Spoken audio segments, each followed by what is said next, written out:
feel this empty office space. I know. I toured that building. Did you? Oh, it's an office.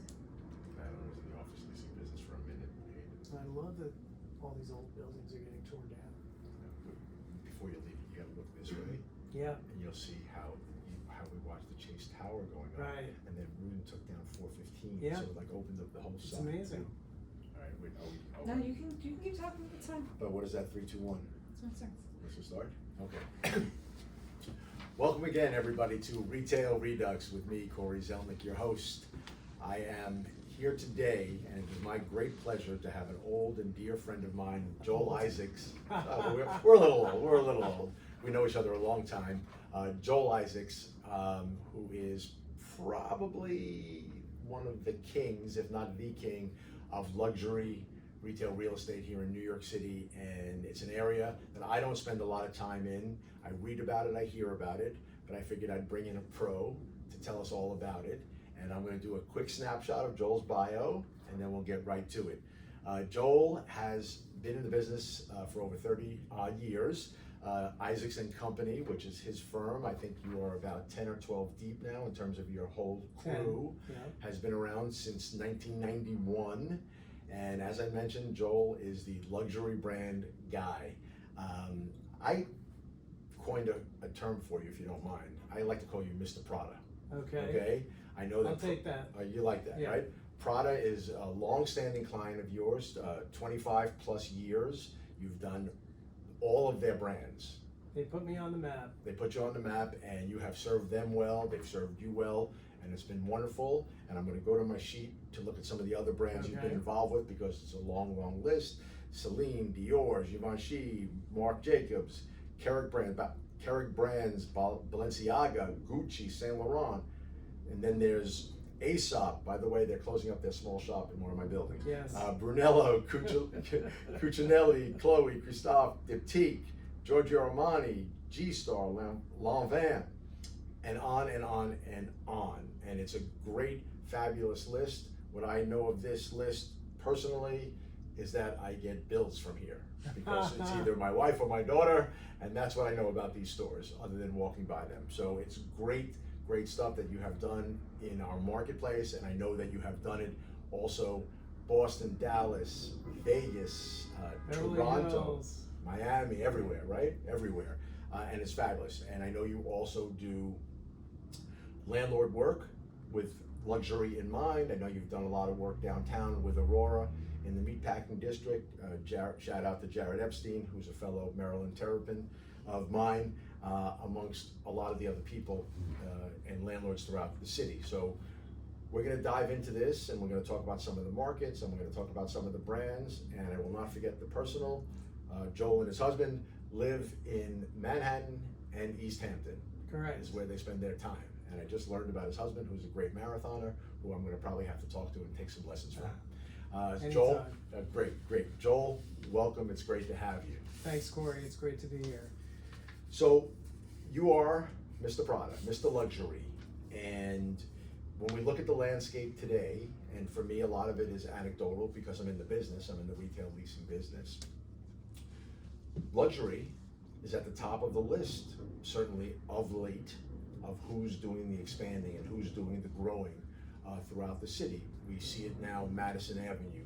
If you walk I know you walk Madison Avenue, but if the layman walks Madison Avenue today, let's call it 57th to 72nd Street, the Gold Coast, they see stores filling up. They're open, there's coming soon signs, there's new construction, meatpacking, luxury, Soho, luxury. I guess my first question is, coming out of COVID, where we all were in a lull, every brand, everything was in a lull, if not a complete stop, was there one specific moment, or was there something that happened that triggered these luxury brands to sort of kick it up a notch? Well, I think during COVID, there was a lot of pent-up demand created. People weren't shopping, they weren't doing anything during COVID, and the luxury brands at a certain point saw the rents tumbling. The rents probably halved on Madison. Right. And so in early 22, we started seeing the big groups go after space. And Richemont, for one, took about 6 spaces on Madison between 57th and 65th Street. Right. And so, you know, we get a lot of different people that watch the podcast. Do a lot of work, you know, nationally, but a lot of the stuff that I'm involved with, people I'm involved with on a regular basis, a little bit more mainstream. So just for some context, when we say Madison Avenue prices halved, right? It's fair to say halved meaning they got down to somewhere in the vicinity of $400 and $500 a square foot, Yes. right? And so now I've been told that we are north of 1,000. In one case, I was told that Panerai on 63rd in Madison signed up at $1,250 a foot. Yeah, it depends on how you do the math. Right. And how much you value the second floor, but yes. Yeah, They so paid a pretty hefty rent. yeah, so numbers are back up. That's right there at pre-pandemic levels. Yes. Give or take. Continuing on Madison Avenue, I'm told that a big brand has a lease out, and if you're involved, I'm not going to say anything and hope not to take something out of the box that I shouldn't, but I hear a big brand is going to take a chunk of Barney's at the corner, that there's a deal in progress there, which I think is very exciting. There's a lot more space in that building, but I think that's exciting for the market. Yes. But as you walk the market, it's amazing to see how things have, I don't want to say refilled, right? They all Right. emptied out and then they refilled. And some of them were there and they repositioned, right? Hermes moved across the street. Yes. Oh, there were a lot of tenants that moved either for better locations or for better space. Right. A number of brands moved south from north of 65th down to that sweet spot between 57th and 65th. Right. And I've noticed, because it's the thing to do, these luxury brands, along with some of the more mainstream brands, everything has to be experiential these days, right? And so with the luxury brands, and I saw like Hermes, it's about having a cafe and a place to sit and do something besides just shop. Which means they need more space. Right. Well, that's good for you. Yeah. Right? It keeps you busy. Yeah. And I think that what I see more in meatpacking and Soho, even more than that, is the tourist. Right. The tourists drive this stuff. They're back. Yeah, I think that was, you know, I'm a staunch New Yorker, you know, forever and ever. Oh, I forgot to mention, see, Joel and I know each other a long time. So about 30-odd years ago, we lived in the same building. And I say Joel moved into my building because I had lived there already. But we know that's how far back we go. Anyway. When I went on my own, I actually had my first office out of that apartment. Really? Yeah. And since we both But know, then I moved out. since we know what that landlord's all about, Yeah. you probably would have had to pay double rent had he known that, right? Anyway, we digress. Let's come on back. You know, I'm a crazy New Yorker, a fanatical New Yorker. I've been here my whole life, and so I was pounding my chest about New York coming back, and you know, I certainly wasn't the only one, but I was, you know, loud enough as I could be about it, and certainly Soho, meatpacking, and Times Square, because the tourists continue to be more back, and the way English is off there, but more back than even the New Yorkers. And that's a net positive, you know, for the retailers, especially in your world. Right. For us, Soho came back first, and to the point that now there's really very little good space available, and there are more tenants than there is supply. Right. And I remember, again, following, you know, the markets, I recall, I could be wrong on this, that we did hear 1,000 a foot at one point somewhere in Soho. I don't know if it was what we call Prime Prince, or if it was, you know, a spot on Broadway. Did we get that high? I think you're talking about Prime Prince. Okay. Are you talking about a recent deal? I'm one, historically, Yes. it got there, right? It got Yes. there. It And so I did. guess, so that's that, and then I guess what I'm going Got towards there is, in the 16, I think around 2016, okay, and it was a renewal. all right, And yes, doing the math, it was 1,000 a foot on the ground and Right. 200 a foot on the lower level. And We are, I think in rare cases for prime corner, we will see that again. Okay, so Yeah. you If partially, there's actually a deal that's either done and not announced, or just about done, in that vicinity. and so that's interesting, so you partially answered my question, so we're getting back to it. It's not Yes. there yet, Right. but we are in the upper 700-800-ish range. But it's interesting, it's really very, it's very localized, and Of it's course. only a few corner buildings. Right. Where the product is special. Just go 2 blocks, go to Worcester Street and Prince, and the rents there are maybe 500. Right.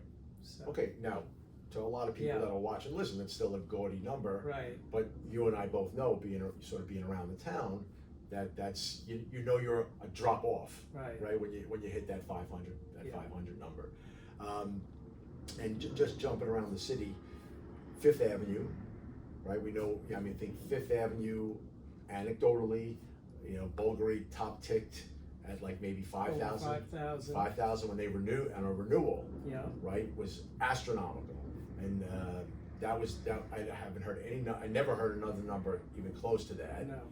And then on the bottom side of that, when COVID hit and Ralph Lauren, right? Yeah. When Ralph Lauren had to close, paying an ungodly number, and had to take about a 5 third of it, million. about a They're third. paying 27 Oh, million, less. I think. Yeah.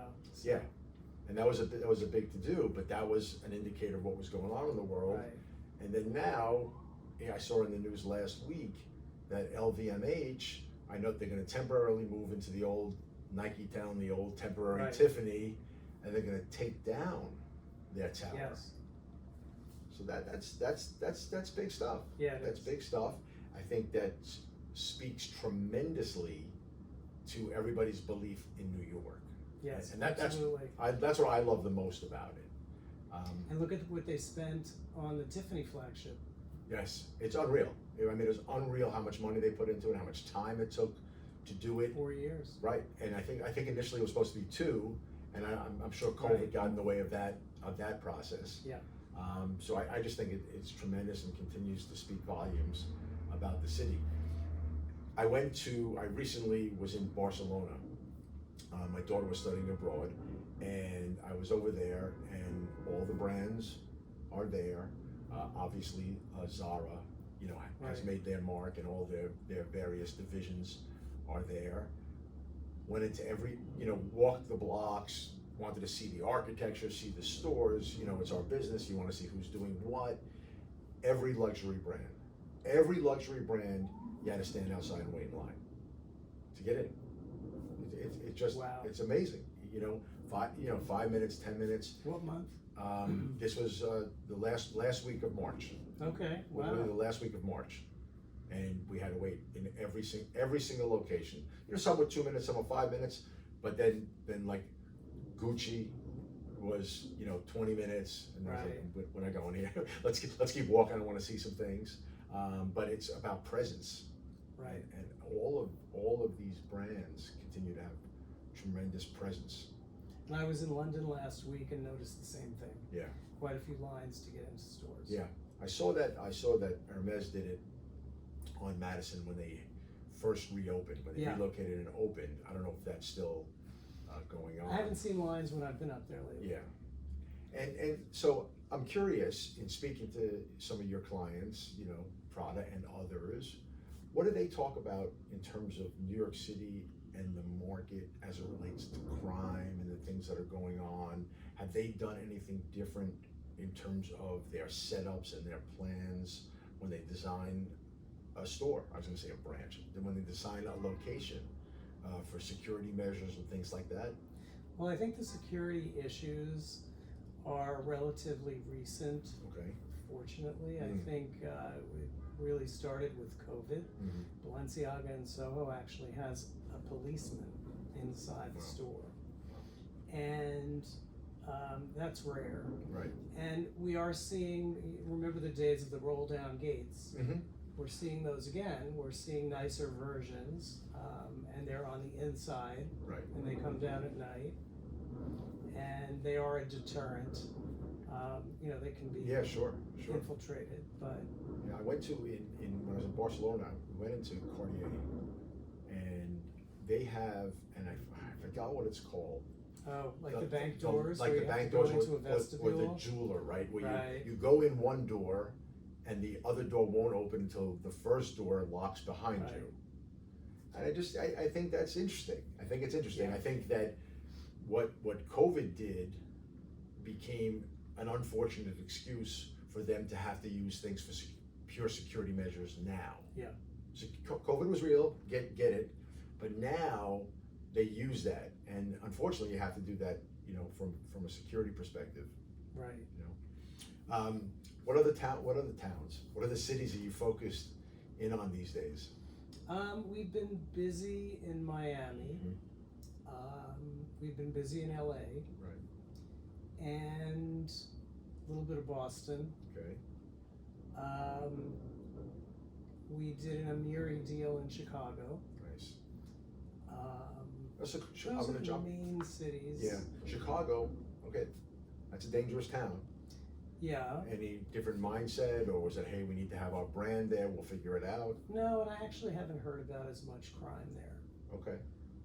I was in Nashville recently for the first time Mhm. in February. Yeah. Great city. Yep. Great neighborhoods. What's interesting is that the neighborhoods are 10 minutes from each other Right. driving. So everything is very easy to get to. They're doing some nice developments. Soho House Right. is open. Hermes is going into that project. Okay. And that's probably a 2-year project from now Mhm. until it's finished. And down there, I was there once, not that familiar with it. Is it about a project versus a street or a neighborhood? It's either about a street that's a neighborhood Okay. or a project, So which is also what's a the main neighborhood. what's the main luxury street down there? If you want to call it a street. So the main luxury center is probably Green Hills, which is a Taubman mall. Okay. And you know, I hope Taubman's not listening, but it's kind of a boring mall. Right. And they are, from what I understand, they are trying to improve it, and they are bringing some additional brands into the mall. So if Taubman should be listening, you should be listening, because if you're hearing that from an expert, I'm sensing an assignment for you, right? Because right, you know, in our businesses, you know, the people that we work with, they're not boots on the ground every day, Right. And so if they don't hear, everybody knows what's great, good job, store's great. They want to know what's wrong. You know, the owners and the CEOs that I've been involved with over the years, they never get angry about hearing what's wrong. The people that work for them are more fearful of talking about what's wrong for whatever their own personal concerns are. And I have found that, you know, and historically, you know, I have a long history with the drugstore business. You know, when we were involved and we had hands-on CEOs or hands-on heads of operations wanting to know what's going on in their stores, because I live here, I shop here, they appreciate it. Right. Because otherwise they don't know, and then nobody fixes it. So I think, you know, we'll make sure Taubman hears this, and we'll make sure Taubman heeds your advice and then hires you. Well, I think COVID also jump-started shopping where people live. Right. And so in a sprawling city like Nashville, you have a lot of neighborhoods, and you have 12 South, where you have a Faraday and a Buck Mason and a Lula Beau and an Aesop and Warby Parker. Right. And so it's that kind of shopping and walking and eating. It's nice. No, that's great. So if I said to you, what's the next city that needs luxury or needs more luxury? And I'm not trying to put you on the spot. What do you think about That's okay. next for your brands and where to take them? Well, so brands are focusing now on Austin, Palm Beach, Nashville, Texas markets if they're not already there, Dallas and Houston.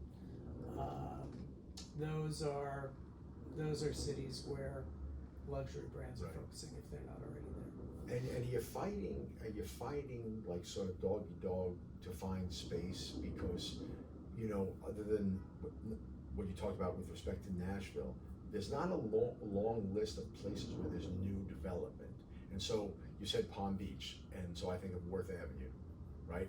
I know there's probably more to it than that. Again, not my bailiwick, but you think of that.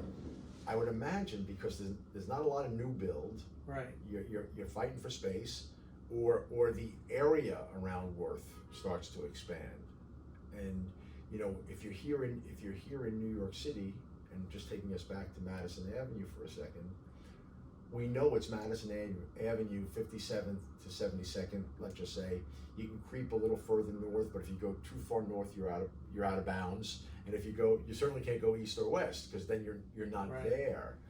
Are you fighting? Residential. Yeah, are you fighting hard for space in these other markets? Yes, so Palm Beach, for instance, Worth Avenue is 3 blocks. Right. The 100, the 200, the 300, everybody wants to be on the 200. Okay. The 100 is where Neiman's used to be, and that's gonna be Ken Griffin's offices. Right. And yes, there's a Saks there, Mhm. but really you wanna be on the 200 block. The 300 block is interesting, but it's much smaller brands. Mm-hmm. But the 200 block is only so big. Right, and there's nothing. Right. And so are there Plan B? Is there a Plan B? And actually, there's been some musical chairs Okay. during COVID, Right. where brands have been vying for bigger spaces. Plan B would be Royal Poinciana Mall, which Okay. is a WS development, Mhm. and they did a really good job. They have Santon Bros, they have Hermes, Right. they have Karen Elizabeth, Mm-hmm. they have Oscar de la Renta, they have Cartier. It's interesting. Yeah, they Yeah. seem to find the way. And especially during COVID, when families would go there with the kids and the stroller, Right. and it was a nice place to hang out. Interesting.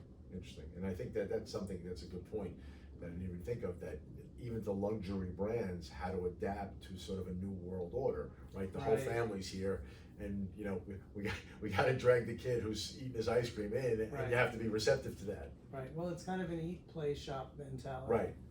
That's the experience. Right. Right. Yeah. It's very interesting. It's very interesting. So what are your thoughts in terms of New York as a whole?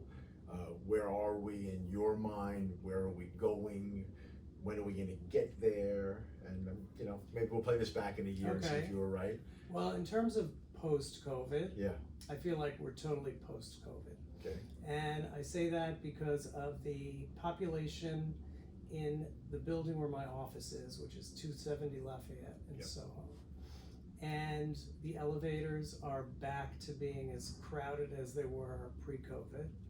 And it feels really good. Great. Most of the city feels really good. Even Midtown is feeling very populated. Yeah. Do you feel that? I feel that, but I think that it is certainly a solid Tuesday, Wednesday, Thursday yeah. density. There's some Monday, but Friday might as well be Saturday. Right. That's Is true. really the feel, and I think that that's just something we have to live with. Right. You know, I do a lot of my work is retailers in the food world in Midtown. You know, it's a whole new world, and you know, whether you believe, you know, the Castle systems, or you believe Steve Cuso in the paper in terms of occupancy, or whether it's 55% or 75%, or quite frankly, even if it was 100%, you're only getting it for 3.5, 4 days. Right.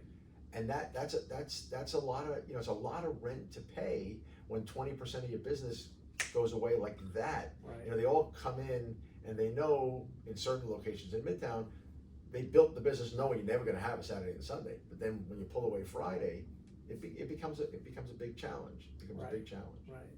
Well, to that point, in 2020, we got busy in East Hampton. I moved out to my house when COVID hit, and all of a sudden we found ourselves doing deals with Gucci, Balenciaga, Tod's. Then the following year, I'm sorry, and I don't mean to. I apologize for Yeah, yeah. interjecting. I do mean to interject, but I Yeah. apologize for interjecting. Were they long-term deals? they're not pop-ups; they're multi-year deals. Okay, Yeah. so that sounds So like typically, in the 5-ish range, but yeah. typically Yeah. it's 3 to 5 Okay. now, and we're seeing more 5s Mhm. than we have seen in a Right. long time. Are you seeing that in the city as well? In the city, we're actually seeing 10-year leases in Soho and on Oh, good, Madison. no, that, I like Yeah. that, that's what I wanted to hear, Yeah. that's better.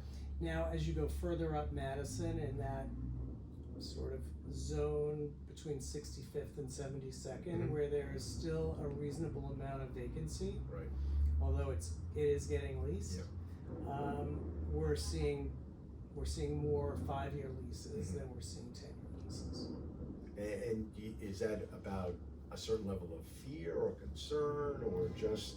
I think it's smaller brands, they have less wherewithal, Okay. and they wanna be a little bit more cautious. Right. Maybe they think that in 5 years they'll need a bigger space. Okay. But no, that's good, that's Yeah. good. And now that we are, COVID was, 3 years ago, literally it was 3 years ago, and you just taking you back out east, and you talk about these tenants that you put out east on these 3 and 5s and whatever, well, now they're coming up. Right, And and is the they're mo- all staying. They are gonna stay, they are Yeah. committed. There really has been enough of a commitment from the community to live out there and be out there enough to warrant that. Bernard Arnault just bought the old Sahari building Yes. in East Hampton, Okay, so that says a lot. yes, that's a commitment, that's a commitment, that's a fair commitment. Yes. That's great.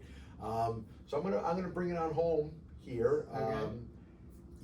Any last words or final words, or you wanna put any kind of exclamation point on anything before we? No, I appreciate your having me today. I am grateful that we're in a good place in our business right now. I feel like the business has really finally recovered, and I think it's all onward and upward from here. That's great. I love that. Everyone who knows me knows that I'm a positivity nut. Yeah. I'm a New York nut. Well, you have to be. You have to be, right? And I'm glad to hear that from you. And I am very grateful to you for giving me an hour of your time. It was great hearing about your market. Again, a world that I'm not as familiar with as a retail broker. And I love spending time with you, and I look forward to doing it again with you real soon. Thanks, Cory. Thanks, Joel. Nice.